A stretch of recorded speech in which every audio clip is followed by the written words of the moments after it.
welcome back to the Book Nook. It's great to be back. I am excited for this one, The Memory Book Yeah. by Jerry Lucas and Harry Lorayne. This is going to be good. This one was sent in by you, our listener, and Excellent choice. I'm really excited to dive deep into this one because this one is really all about actionable techniques to improve memory. Absolutely. Forget just the theory. We really want to give you some things that you can use right away. Tools. Yeah. Immediately usable stuff. Yeah. Yeah. So this is going to be fun. And I think what's so interesting about this book right off the bat is it's written by Jerry Lucas, who is this amazing athlete. Basketball star. Yeah. Who had this incredible memory. Hall of Famer. Yeah. Oh, man. Amazing memory. And then Harry Lorayne, who is like a memory expert. Right. A memory guru. Yeah. Yeah. He's fantastic. So it's this really cool combination. Yeah. It's a great blend of the practical and the theoretical. Yeah. And you can really see how Lucas developed these techniques kind of intuitively. Through his own experience, absolutely. Yeah. So one of the first things that I thought was really interesting was this idea of alphabetizing words.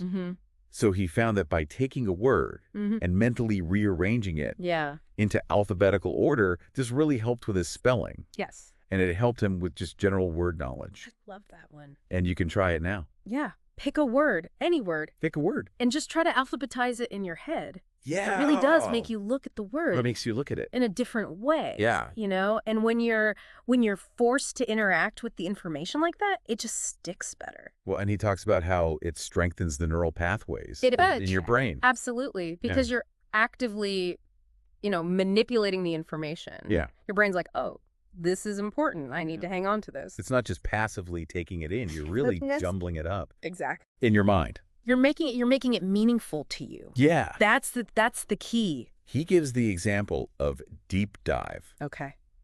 And alphabetizing that so you can see how it's DEEIPV. Right. And that just, it really makes you think about each letter. It does, yeah. In the word. And, Lucas himself, he said he got to a point where he would just automatically alphabetize words in his head. Like it was a habit? Like a habit. It was just how he processed information. Can you imagine? Yeah. That's so interesting. That's fascinating. Yeah.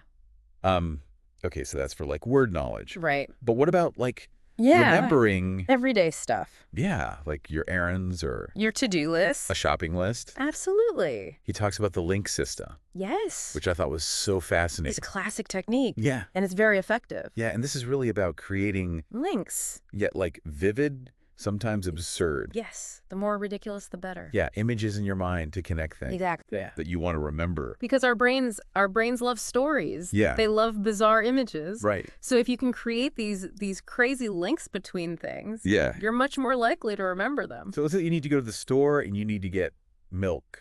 Okay. Bread and eggs. All right. Classic shopping list. Yeah. So how would you use the link system to remember that? Okay. So picture this. You open your refrigerator to get the milk, right? But instead of a normal carton, it's this huge carton overflowing with milk. And it's pouring out like a waterfall onto a giant loaf of bread that's sitting on your counter. Okay. And as the milk soaks into the bread starts to crack open, and inside are dozens of giant eggs just spilling out everywhere. Oh my God. So you see how we've linked those three items together? That's water. In a really memorable way. I'm never going to forget that image. Exactly. And now I'm going to remember to get milk, bread, and eggs. There you go. Oh my gosh, You'll never forget your shopping list again. I love that. Okay. It's powerful stuff. So that's really about leveraging original awareness. Yes. Which is something that they talk about in the book. It's the idea that anything you truly focus on when you first encounter it is very difficult to forget. So it's like you're really paying attention Exactly. You're creating a strong impression in your mind. Yeah. And so these images are so crazy. They demand your attention. They demand your attention. Yeah. You can't help. Right. You can't just passively glance at them. Yeah. You're really focused on it. You have to engage with them.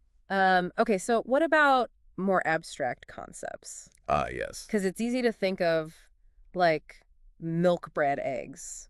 Right. Concrete objects. Yeah. But what about things that are harder to visualize? That's where the substitute word technique comes in. Okay. So this is for things like abstract words, proper names, foreign vocabulary, anything that doesn't immediately have a clear picture associated with it. Okay. So the idea is to find a word or a phrase that sounds similar to the abstract term, but is something you can easily visualize. Oh, okay. So for example, Let's say you're trying to remember the French word for ham, which is jambon. Jambon. It's pronounced roughly jambon. Okay. Now, jambon itself doesn't really give you much to picture. No. But if you think of the phrase jam a bone, suddenly you've got a very vivid image. Jam a bone. Who? Right, you can imagine yourself jamming a big bone into a giant ham. Yeah. So now you've got that auditory link, jambon, jam a bone. Right. And you've got that strong visual to go with it. And so I'm using jam a bone to remember jambon. Exactly. Whoa, that's so clever. It's a great technique, and it works for all sorts of things. Okay. You can use it for names, foreign vocabulary, anything. That's really helpful. It's a versatile tool. Yeah, it's great. Okay, so I think a lot of people, when they think about memory techniques, they think about, like... speeches. Yeah, giving a speech. Presentations. Yeah, how can I use these techniques for that? Yeah, absolutely. And the book has some great advice for that. Yeah. First and foremost, they say, don't try to memorize your speech word for word. Okay. It's too much pressure. Yeah, it can sound really unnatural. You can sound like a robot. Yeah. And if you forget one word, right, you're thrown off. Then you're totally lost. Exactly. Yeah. So instead, they recommend using the link system to remember the key ideas. The key points, absolutely, of your speech. So instead of memorizing every single word, you identify the core concept of each section of your speech. Okay. And then you link those concepts together using vivid images. So it's almost like I'm creating a mental outline. Exactly. A mental roadmap of your speech. Okay. Each key idea is a landmark, and the links are the pathways. Oh, that's interesting. That connect them. Yeah. So instead of like memorizing everything word for word, I'm just remembering the flow. The big picture. Yeah.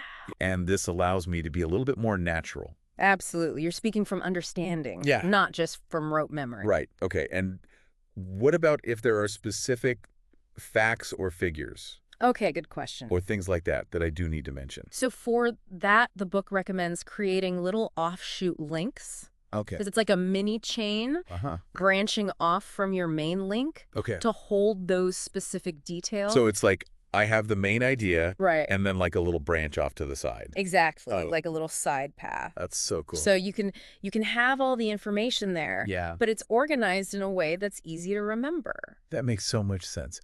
Okay, so let's talk about absent-mindedness. Oh, yes. Because I think that's something that everybody... we've been there. Yeah, we've all been there. Lost keys, misplaced phone. Can't remember if I... Did I lock the door? Yeah, lock the door. It's a universal experience. So they have some really interesting strategies in the book. They do. For how to deal with that. Yeah, and they point out that a lot of times absent-mindedness happens because we're doing things on autopilot. Right. We're not really paying attention. And we're not fully present. Exactly. Right. So we're not creating that original awareness. So how do we become more aware? So they recommend creating a deliberate association at the moment you're doing the action. And again, the more ridiculous, the better. Okay. So let's say you're putting your keys down on the counter. Okay. Instead of just mindlessly dropping them there. Picture those keys melting into the counter like ice cream on a hot day. Oh my gosh. Or imagine them sprouting little legs and running away. That's so funny. You see, by creating that bizarre image. Yeah. You're forcing yourself to pay attention. I'm not going to forget that. Exactly. I'm really going to be present in that moment. You're creating that original awareness. Oh. And the same thing applies to remembering to take things with you. So let's say you need to remember to bring an umbrella when you leave the house. Yeah. Associate it with the last thing you're going to do before you leave. Okay. Like putting on your coat. Imagine trying to put your arm through the handle of the umbrella. Oh my gosh. Instead of the sleeve of your coat. That's so silly. It's ridiculous, right? Yeah. But that's what makes it memorable. Okay. You're much more likely to remember that silly image. Right. And then when you go to put on your coat, you'll be reminded of the umbrella. Oh my gosh. It's like a chain reaction. I love that. It's all about creating those connections. Okay. And then they also talk about this idea of...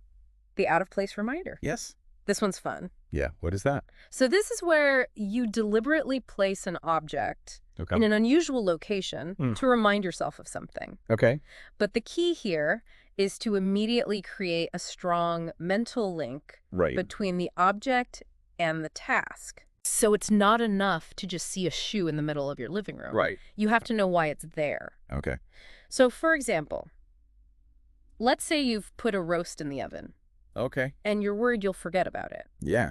Put a shoe in the middle of your kitchen floor. Okay. And as you're putting that shoe down, you say to yourself, this shoe is here to remind me about the roast. Right. That way, every time you see that shoe, Yeah. you'll be reminded of the roast. That's so clever.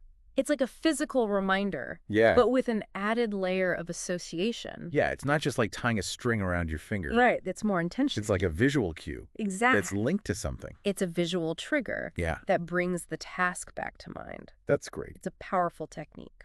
Okay, so we've covered a lot of ground here. We have. From alphabetizing words to... creating bizarre images. Yeah, to putting shoes... to out-of-place reminders. in the middle of the room. It's all about making things memorable. I love this. Yeah, it's fun stuff. And what I love about this book is that it's really all about... the practical application. Yeah, it's giving you things that you can use. We're here right now. Yeah, in your daily life. Absolutely. And the common thread throughout all of these techniques is this idea of association. Yes. It's creating these vivid images. Vivid imagery is key. Yeah. It makes things stick. And it's really about being present. Absolutely. In the moment. Original awareness.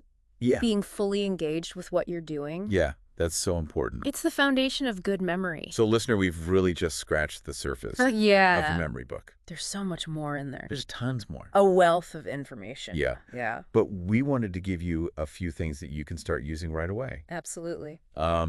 So our challenge to you is to pick one or two of these techniques. Yeah.